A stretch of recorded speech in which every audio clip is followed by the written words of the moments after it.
Well, I think the most important thing that's going to happen for Cape Creek is the water situation. And my goal is to fix it once and for all. Now we're looking at 30, 50, 70% cutback on an already underallocated town. So it's a serious situation. You're a serial entrepreneur, a leader in your space. Like now you want to be mayor. Like that's amazing. Like what's driving you?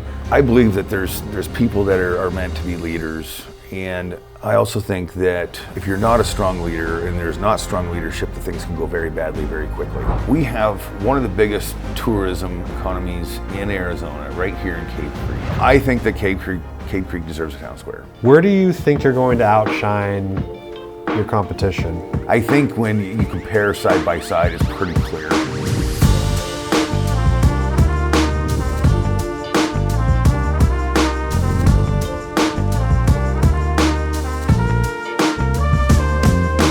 Hey everyone, Alex here, and welcome to Human Built. Today we're talking to Brian Hardy, a 2026 mayoral candidate who's looking to make a big difference here in the town of Cape Creek. Brian has an extensive experience in building successful businesses and is currently operating his business Auto Boom in Scottsdale, Arizona. His agenda includes the water issues, town infrastructure issues, as well as potentially even building a town square here in Cape Creek. I'm excited to hear his thoughts and views on what the town leadership should look like, and I'm hoping that this helps you make a better educational decision on who to vote for in the 2026 election. Let's dig into it. Brian, thank you so much for joining us on Human Built. I'm super excited to have you on to help Cape Creekers and the local residents make a more informed decision on who they vote for mayor in 2026. Yeah, you bet. Glad to be here. I kind of have run through what I could find on the internet about you. You're a serial entrepreneur, successful entrepreneur, and a leader in your space. I think I want to start the conversation with kind of that, like your background. Is it Auto Bloom? Auto Boom. Auto Boom. Tell me about that. Auto Boom was just started about 4 years ago. And, I had an auto auction up in Portland, Oregon that I had for 16 years. I knew it was going to sell. There's quite a few interested parties in it. It was one of the largest auto auctions in the country. And we had built it from absolute zero. I was in the car business for a long time. I ran some really big Ford stores in the country. My first general manager job when I was 28 was running a store with 300 employees. Our best month was 948 cars. Oh my gosh. Which is, it's kind of a lightning strike. Stores don't sell that many cars anymore. But at the time, I didn't think it was a lot. But it's one of those things where you get promoted to your highest level of incompetence. Every job that I've ever taken was a job that I wasn't really capable of doing, but you got to learn someplace, right? I feel like that's like the entrepreneur's journey, is like you're going to continuously be placed into uncomfortable situations, and how fast can you solve the problem, right? And as long as you solve the problem, like there you go, that's your next lesson, right? That's what fascinates me so much about being an entrepreneur, is that like it's never ending. It's a never ending learning cycle. I found one of the easiest ways, early on, I found one of the best ways was one, because, I was very young and most everybody that worked for me was much older than me. And so that's a challenge in itself.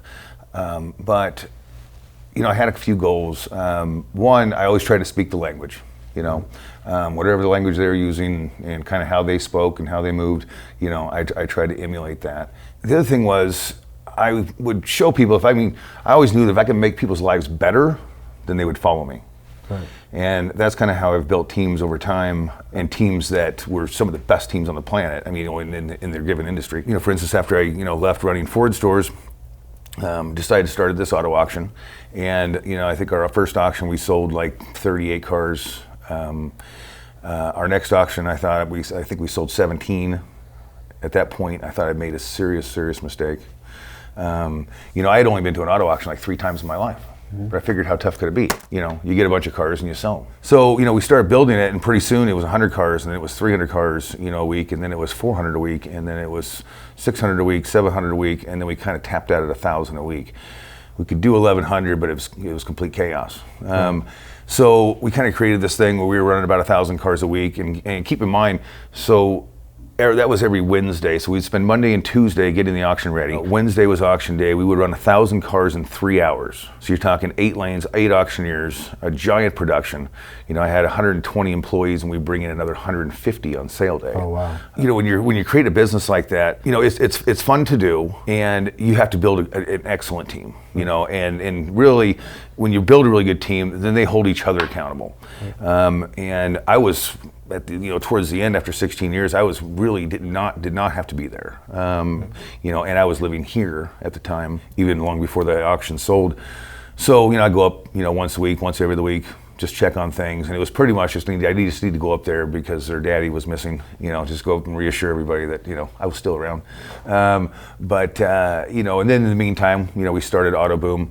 Again, built a really, really good team. We sell cars down there that I have no knowledge of. We're selling a lot of McLarens and Ferraris and Lamborghinis and cars I know nothing about. Right. But my team is the best team on the planet. They know everything, and they start talking to me about, hey, it's this. I'm like, stop. Right. I mean, you're talking dead air here, but it's fun, and we're under a major expansion right now. We're actually moving into a 55,000 square foot building that's staring straight down the air park. Oh, awesome. And in fact, we're probably going to be painting Auto Boom on the roof so the jets that fly out can see it. Really, it's just going to expand that business immensely.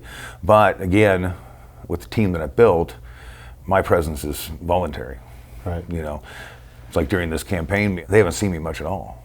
Right. And I check in, I go in, I check in the office and so forth. But they understand, they got it. As a kind of a newer entrepreneur, I've realized we just had a 1-year review with my first employee that I've had for a year, and the importance of my team and growing and scaling my business has been super vital. But I also am realizing how fortunate I am that I was just kind of given incredible people. The universe just kind of gave that to me. So, inside of building a great team, building these businesses, what's driving you? Is it your family? Is it is there a fire in you? You got a legacy burden? What's pushing you? I think it came from I had a tough upbringing. Sometimes tough, sometimes not. Sometimes it was great, sometimes it wasn't. I had parents that were, married, I think 7 times each. It was always like, "Hey, welcome," to the new one, and so a lot of turmoil, in my life. I ended up having to raise my brothers.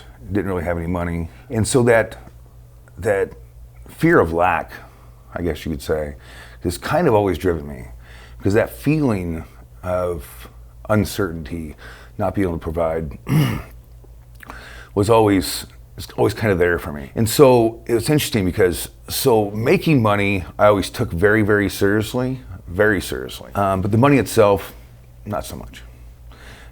I'm not, cheap in any way, and or that type of person. But when it comes to making money, I'm very serious about it. Right. And it's fun. It's fun to put together good teams and pay them well, and so they have good lives. And I've been known that, people in the industry have always told me, "Why do you pay your people so much?" And because I want them to have a good life. And quite frankly, they're doing a great job, and I have nothing to worry about. And then it's funny because people say, there's certain people that take advantage of you. I said, I get it. We're the largest auto auction, one of the largest auto auctions in the country. We're making more money than we ever thought we would. I'm just going to let them keep taking advantage of me. Right. Okay. I've been told that quite a bit myself. Be careful, people are going to take advantage of you. But I always feel like giving is always the best thing that I've ever done in my leadership. Yeah, you can't worry about business. people taking advantage of you. Because if you're focused and you're stuck on that, then that's where you'll be. Right. And I know there's people that do try to take advantage and so forth, and that'll work itself out, and they'll slowly work their way out of my circle without me even having to do anything, right. Because they're not supposed to be around me, right? And I go above and beyond, for people, and then they go above and beyond for me later, and I find that, if I help take care of people's problems now, then they'll come to me with way less problems in the future. You know, and that's just kind of the mentality I've always had. But I don't sweat the small stuff. You know, I don't keep score. A lot of people do. Right. You know, hey, this guy, you wouldn't believe what he did. Wait, how long ago was that? Well, it was 22 years ago. Bro, you need to get over it. You know, people keep scoring. I just don't. Right. You know, I just don't. You know, if I'm going to move on with that person, I move on with them. You know, but if I don't, then, you know, I'm just not. Right. You know, I mean, it's not a scorekeeper thing. I don't hold anything. I don't hold grudges. Understood. So, inside of all this now, like you've built some pretty immaculate businesses. You're continuing to build your business now. In here, and that's in Scottsdale, right? Yeah. Yeah. In the Scottsdale so, Airport. Yep. And so, like now you want to be mayor. Like that's amazing. What's behind that? Like what's driving you now? You were an entrepreneur, and now you're jumping into public service. Yeah, you know, and my real only public service, you know, before this was, you know, through the business that we had at the auction. We just did a lot of charity and you know, community things, you know, raising money. You know, we raised hundreds of thousands of dollars for the veterans in Oregon, and in fact, I had this giant storage lot with a giant office building with elevators and everything else that was away from the auction. So I told my staff they could never move there, right, because that's not where the action is. So we had to kind of stay in our, you know, not so great offices down below. Right. But we ended up giving the top floor of that to the veterans, you know, and they're, you know, they would help veterans with resumes and give them food and you know, and just give them guidance and help and counseling and all that type of stuff. And right. It was super, super important. And we did some other stuff with like Sparks of Hope, raised a lot of money for them. And you know, so up until now, that was about it. And like for instance, you know, here in Cape Creek, you know, I try to sponsor the Legion and do whatever I can there. Yeah. And you know, the Turquoise Rodeo and probably the Cape Creek Rodeo next year. You know, being mayor was not on my radar. I got to tell you that. Mm-hmm. And when I found out kind of what situation the town was in, I looked at it and I didn't see anybody else really stepping up, you know, to fill the gap, and you know, it was just going to be a coronation instead of an election. You know, I decided to get involved. Right. So what's the town situation like? What situation specifically are you talking about that made you think that it wasn't? Well, it's just a one candidate race, right? You know, and here's the thing: is that you know, I believe that there's people that are meant to be leaders, and I also think that if you're not a strong leader and there's not strong leadership, the things can go very badly very quickly. Right. And I come from a state where I saw town after town after town that ended up with bad leadership that completely decimated the towns. Right. And it's all over up there. You know, it's all over California and Washington. I mean, there's, you know, lots of places in the country. But, you know, I moved to Cave Creek because I love Cave Creek and I like the way Cave Creek is. And that's not the type of leadership I moved here for, mm-hmm. if I could put it that way. I got you. And I believe Cave Creek deserves better.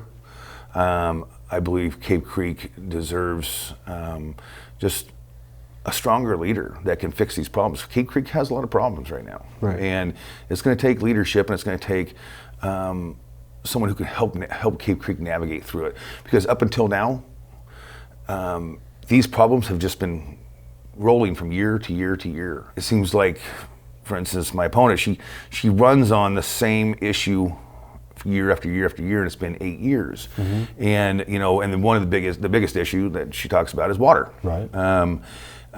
You know, she did work for CAP, but she was in the media department. You know, she wasn't on the board. You know, she wasn't a part of leadership decisions.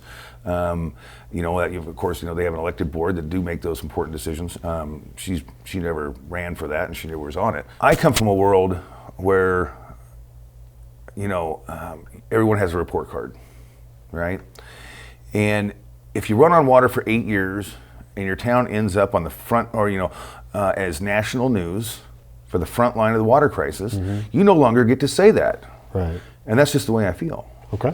You know, is that, you know, if you're talking about, you know, how you're going to do something and then it just doesn't happen, you just no longer get to say it. Right. You know, so. Other than the water issues right now, which I will want to dig into a little bit further in my questioning. What other problems do you think that the town is having currently? One of my main focuses, aside from water, is the growth that's happening all around Cave Creek within 15 minutes of its doorstep. I've told people that, Hela Vista, down around the chip plant, they're planning 50 to 100,000 homes. Let's just say it's 80,000 homes. Right. That's 250,000 people are going to wake up on a Saturday morning and say, "Hey, honey, would you like to go to Prescott or Cave Creek for the day?" Right. All right. And if we have, a giant influx, and it's coming. I mean, there's just no doubt about it. You can't just close your eyes and say that it's not happening. Yeah. It is coming. So if somebody doesn't have the vision to see, and plan for this, okay, and let's just say, for instance, Bike Week. I feel that the velocity of Bike Week is just in the last couple of years is really taking off. Right. Let's just say 3 years from now, Bike Week is twice as big. Could be. Okay, it could be. It would be awesome.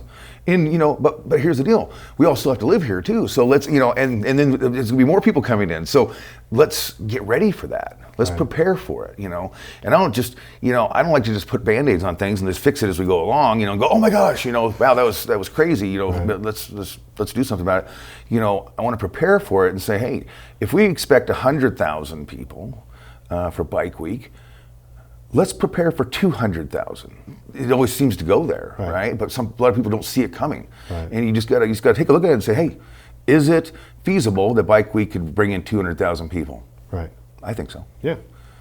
So let's prepare for it. Because right now we're infrastructure, essentially?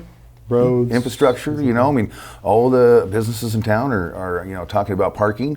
We need to fix it. We need to address it. Right now, you have a lot of residents that I don't think they're opposed to Bike Week necessarily, but it's a hassle when people are doing U-turns and parking in the dirt and trying to get from one place to another. So those things have to be solved and addressed. So I think that those are all very fair reasons to be running for mayor. And it was kind of surprising to me that there was only 2 candidates in that race. How surprising would it be if there was only one? That would be surprising as well. Like I said, it would be a coronation, not an election. So tell me, what you're voted in as mayor.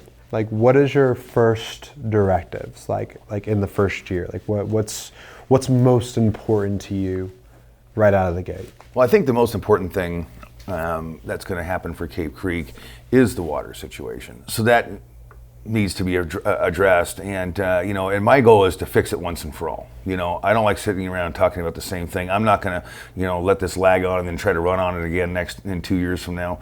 I want it behind me, or behind Cave Creek. I want to put it to bed. There's options out there. Some are more complicated than others. But I can tell you, some of the options are going to be that the water company, might possibly sell. You're probably going to receive some bids. We need to see if that makes sense for Cave Creek. But here's one thing I can tell you, is that whoever is bidding on the water company is going to be a company that has their best interest in mind. It is their God-given right to take advantage of Cave Creek. I don't blame them for that at all. I don't look down on it. It's just what it is. Right. They're a company. They're negotiating the best interest of their, of themselves. I want to be on this side of the table negotiating with Cave Creek, and Cave Creek needs someone that can do that. And quite frankly, I am the only candidate that has the ability to do that. I've made deals way bigger than the water company, but the water company is very, very important. Can you explain a little bit about how that actually works? Because I feel like a common citizen doesn't really understand. So right now, Cave Creek has its own water company, and then we're going to sell to a bigger company. Is that Yeah, so what you have is Cave Creek has its own water company, okay? But the water company has no water. I can put it that way. So right now, we have 2,200 acre feet per year coming from CAP. Right. We had about 2,600, but when we broke up with Carefree, they took like 376 acre feet with them, after a lawsuit.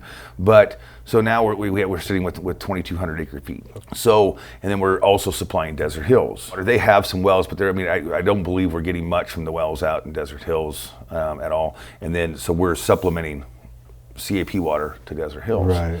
So if a company like EPCOR or whoever comes in, EPCOR keeps coming up, But if EPCOR comes in, then what they do is say, hey, we'll take over your water company. They have lots of water.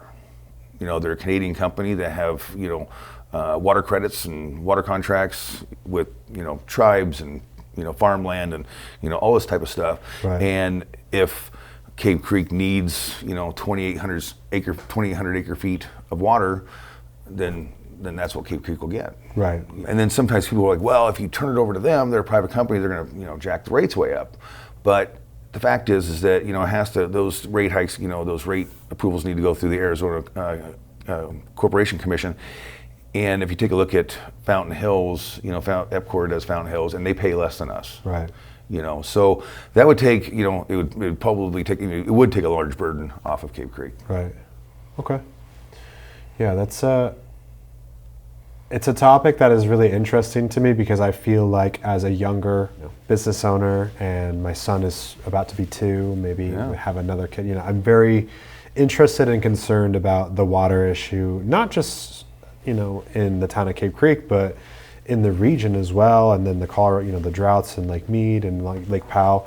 What are your thoughts on all of that, like that issue? And is that something that we should be concerned about, or is there enough options out there that we should not feel scared? Or we're told by the experts that that there are a lot of options.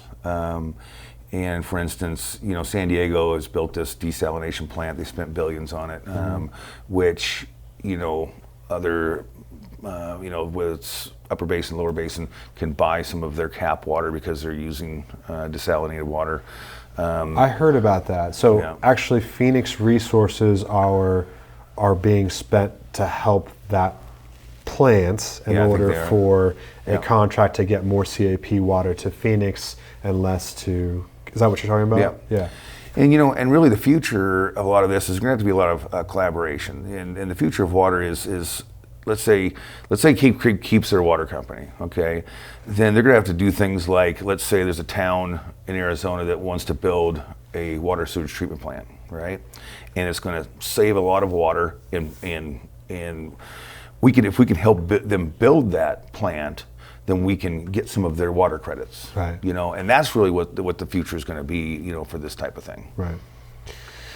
So we talked a lot about water. We talked about some of the infrastructure plans, which I think are very important. What about business support, community support? What are your thoughts on that? And what are your plans, if you have any, to kind of embellish Bike Week, rodeo, the rodeo, Cave Creek Rodeo, things like that? How are we helping businesses in general when you are mayor? I kind of think back to, as a business owner, I don't really want your help. Mm-hmm. I don't really want help from the government. I want you to stay out of my way. And that's kind of, the way I look at it. Now, if a business, has an issue and reaches out and says, hey, I need to try to figure out a solution for this, or you have multiple businesses saying, hey, we're all experiencing this problem, how can we come together? Then that's great. And let's figure it out, get the best ideas, and try to solve it as quickly as possible. But I think for the most part, businesses just want to be left alone. Okay. That's the way I see it. Yeah, I hear it. Yeah. Okay, businesses. What about the community? What concerns are you hearing the most of from the citizens of Cave Creek? It's interesting. I mean, people concerned about water, but and then they're just in support of certain things. They're in support of the 4,005 acres and so forth. I think what they're concerned about right now, what I hear mostly, is the transparency of what's happening in our town government. I think that there's a lot of business done behind closed doors, executive meetings, which usually happened, should only happen once or twice a year, maybe 3 times at the most, and now they're happening, 12, 15 times. And where do you find out about executive meetings? I don't think you do. Okay. And you might be able to. I just know they're very numerous, and so if you go from 1 or 2 a year to 1 or 2 a month, it starts to add up quickly. And quite frankly, you can't find out what happened in those executive meetings, unless you have a court order. The members can't talk about it, and so forth. And you can tell that. I've had a lot of conversation with council members, and you can tell they're uncomfortable about it. That's one of the things they complain to me the most about is the amount of executive meetings that have been had, and they don't like it. They don't like it. And the other thing is that they feel that the agenda is very controlled. There's a lot of people that say, hey, the mayor's just one extra vote. He has no power, right? Mm-hmm. And they just kind of blow it off as that. But either they don't know or they don't want to say is that the mayor controls the agenda. If the mayor doesn't like what you're talking about, it doesn't get on the agenda. Right. He won't call it up, right? So there is quite a bit of, leverage there, in just that one area. I don't want to overstate how much leverage that is, but it's quite a bit. Do you think you've ran into any issues with that, like where your voice hasn't been heard specifically? No, I wouldn't say. No. But I know a lot of people have, and whether it's businesses or homeowners trying to get things done, or just simple public projects. I think this 4,005 acres, I think the council wanted to move on this, quite some time ago, but it was kept off the agenda. I think it would be interesting for you to describe what that actually is, because I've heard a lot about this purchase, and honestly, I don't know anything about it. Like, I've seen things about it on social media, but what's your understanding of the purpose of this? So the purpose is open space, right? And what Cave Creek has done, and rightfully done, is that about 20 years ago there was a deal made with Arizona, state of Arizona, and some concessions were made, and they said that they would put this 4,005 acres aside for Cave Creek to buy 20 years from now. Now we still essentially had 3 years left, and we actually got a 10-year extension. But the council did decide to do it now.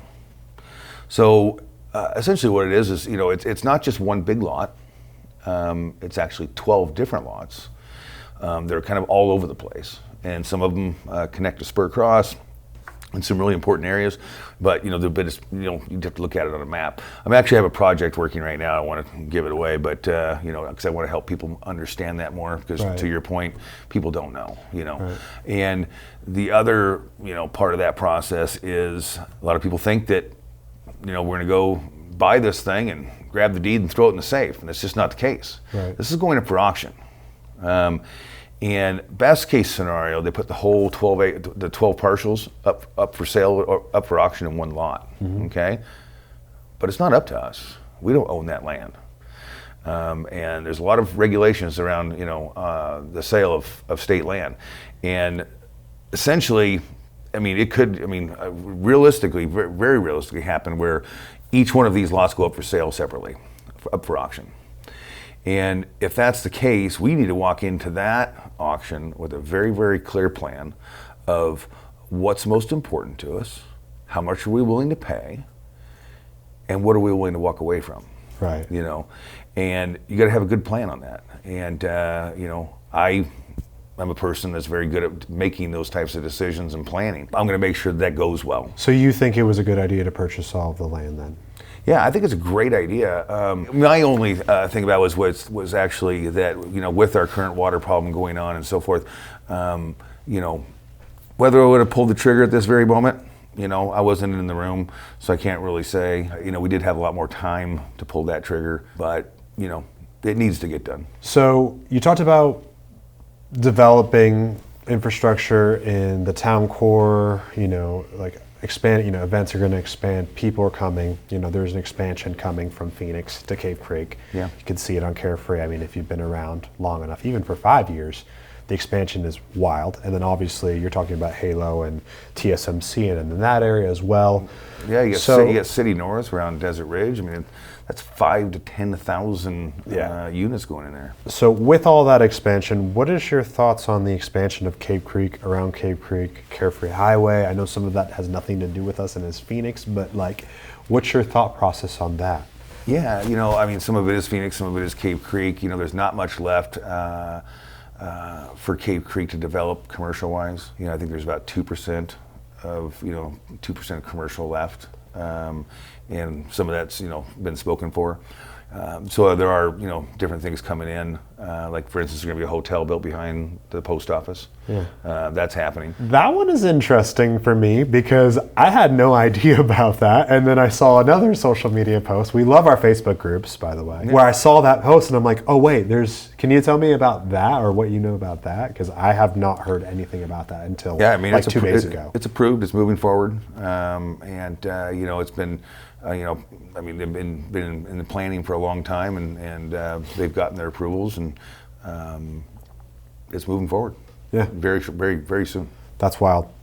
So not much land left to expand upon. So not much thought is put into the expansion in that area, in that essence, right? Is that your thought process? What we got to be careful on right now is we got to be careful what we promise. Cave Creek doesn't have the water to be making big promises on on big projects. Here's like a completely random question: should Arizona continue building like TSMC plants and data centers in the desert?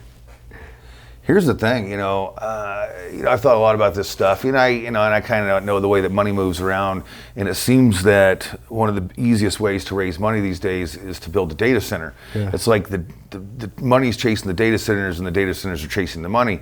And at what point are there a bunch of data centers that are sitting empty? I scratch my head when I think about somebody want to building a data center in the desert. I don't get that. Right. Number one, there's no water. Number two, it's hot. It just doesn't make sense. And I do think that Arizona needs to pump the brakes hard, on some of this. And what I look at is when you have a town like Cave Creek that's been here since 1870, okay? Now it incorporated in 1986, but it's been here since 1870. You have Halo Vista going in, let's call it 80,000 homes. They're gonna use 40 million gallons a day, and they're not even here yet. Yeah. And Cave Creek's having a water crisis, we use less than 2. Where are the priorities? Right? It's kind of like, I feel there should be they should sign legislation that says no town left behind. Right? Before we go ahead and bring this in, let's make sure these towns are shored up. Right. It only seems to make sense to me. When they did the original cap allocations, I can't help but think that, and this is what a lot of people, I kind of analyze these things, as much as I can, and it makes me think that go back to when they did the CAP calculations and how much water everybody was getting, how much each city was getting, and it makes me think that somebody did the math wrong, right, when it came to Cave Creek. So let's go back and talk to that guy. Right. Well, I think that things have gotten a little bit more severe than they anticipated in the past, as far as what I've seen and what I've heard. When they were doing these allocations earlier, it was like, oh, there's gonna be plenty of snow and the Colorado River is not gonna dry up. So these are just kind of problems that have just occurred. So that would be my thought process on it, but I don't know. So we've gone from bad to worse. So, it's Cave Creek already was lacking in allocation, to even grow. We need, essentially, another 500 acre feet a year, right, just for status quo. Right. And now we're looking at 30, 50, 70% cutback, on an already underallocated town. Right. So it's a serious situation. Okay, so I feel like that's a perfect segue into, we talked about actually I love that bill idea, no town left behind. I think that's a really logical thing. It is logical, for God's sakes. But with that being said, what are Arizona, we're a town here, it's just a small town, but we're affected by every decision that lawmakers are making in the state. What do you think is the biggest issue besides water, because we talked a lot about that? Yeah. What is the biggest issue for Arizona right now other than water, as a region, not Cave Creek? I just think that growth is just a major concern for Arizona, and I'm pro-growth, pro-business, everything else, but at the same time we got to be responsible. Managed growth with the water is just what we need to be most mindful of. And the way I look at it is that, now I'll just go ahead and say, is that if Scottsdale has just got full throttle growth and Phoenix has full throttle growth, and we're building these giant warehouses and data centers, and all this type of stuff. There's a 3,000 acre. Well, they've kind of scaled it back here, but it was a 3,000 acre data center plant in Pinal County with 59 data centers. I think they pulled back on that a little bit, but I mean, somebody needs to just pump the brakes. Right. I mean, it's Arizona is this very, very special place, and but it seems like the people that are at the wheel right now aren't really worried about overbuilding. So uncontrolled growth, not managed properly, essentially. Yeah, everywhere we look, right? I mean, I go down Scottsdale Road, down the 101 to get to the dealership, and I swear you go that way. Yeah, I know, right? Believe it or not, I always find a way to it kind of smooths out, but it's just one massive project after another. It's like every time I go in, it's like, right. Whoa, what are they doing there? Oh my gosh, what are they doing there? I got this building at the right there, looking down the runway at the air park, and just this week, another massive building's going in over to my right. I'm like, holy, what is that? And that's right, next to the airstrip, and then you have the Axon deal. That's going to be massive. Right. They're expanding the air park. I mean, it's revamping the air park. It's going to be like something like you've never seen before. Hey, here we go. So can you tell me a little bit about that? Because I haven't heard about that actually. Yeah, there's quite a few jet, companies that are putting in, 50 million here, 40 million here. Right. They're going to have their headquarters there will, kind of like be a clubs, and for their customers and so forth. I mean, right. It's going to be quite, that air park is going to transform. Yeah. I've spent some time at Jet Set Magazine and Inc. Magazine, and this is a I'll send you some plans for what's coming, and that's why I'm excited. To be next to that air park and be next to all that activity for my business is great. And we can also store all those Lamborghinis for them when they're out of town. Beautiful. We're coming down to my final kind of thoughts here. Where do you think you're going to outshine your competition as mayor? And what do you think that their weaknesses are? I've kind of just focused on my strengths and not really gone there on the other person's weaknesses. I think when you compare side by side, it's pretty clear, just from my experience background, of dealing with people, of dealing with high value in negotiations, being able to deal with some of these outside forces and make plans and get things done. And I'm not saying I can get things done myself, but I'm very good at bringing people together. I think one of my biggest strengths is team building, and one of the things that always on my mind is trying to mentor and bring up the next round of leaders. They're like you're in this town, and for instance, you were talking with Taylor Bradshaw. I was having a conversation with him about the other day, and I said, hey, at some point you're going to have to get involved in leadership. He's doing a great job over there, and he's very respected. At some point, he hadn't really hit his radar, but when I said it to him, he was like, huh. And that's one of my strengths is getting people to think about things like that and get them ready. Most of the time, it's just a natural thing, to kind of go beyond what you're doing now. But that is one of the things that I'm good at, and I always focus on, because if you focus on yourself and you're like, hey, look how great I am, and blah, blah, blah, and you're not preparing for who's coming behind you because your ego is too big, then it's bad for the town.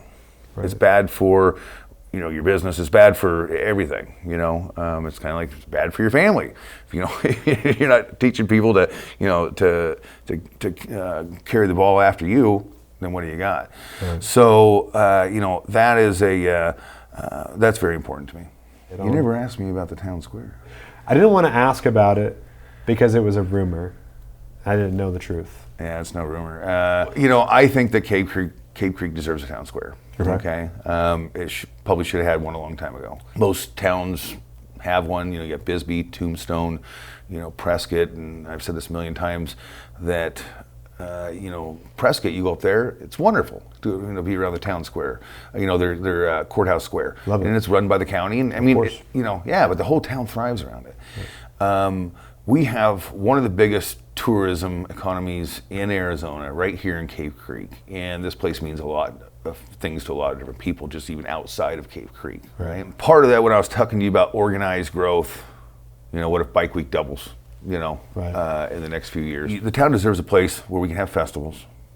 Cave Creek Rodeo Day Festival, 4th of July festivals, Christmas tree lightings and that type of thing. And homecoming parades and just type of stuff we can also get, the schools kind of reconnected back with the town and so forth. And I'm not talking about concrete and fountains and all that type of stuff, right?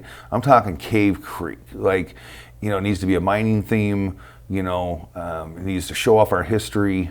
We can put some, our history on display, tell stories and, and all that type of stuff. But, with the mining thing, just something that's Western and something from Cave Creek's heritage. A place where if you want to leave the house for the day and take your kids somewhere, a place you can actually go. Because right now, if you want to leave the house and take your grandkids or your kids somewhere, the first thing you do is leave Cave Creek. Right. I mean, you give me one example where you're going. Right. Anthem. You go to the lake, or you're going, you're going somewhere other than here, right? And it would be great, I think, for the livability and everything else for the town to have that. I've talked to grandmothers that literally almost start crying when I start talking about it. Because they would make their lives, so that much. So where does that go?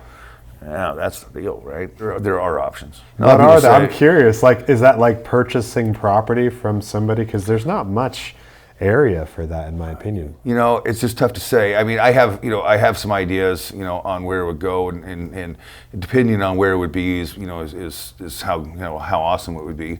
But at the end of the day, it needs to happen, and that would release some of the pressure from Cave Creek Road, because right now that's where all the pressure is, right? That's where all the tourism is, and I just believe that Cave Creek needs to have a second center of gravity. We can pull that pressure off of Cave Creek Road and get organized. And here's the thing: is that, and I've paid attention to this all my life. Things like that just don't come into my imagination for no reason. One thing I've become good at, try to be good at, is that when things enter my imagination, I need to pay attention to them. Right.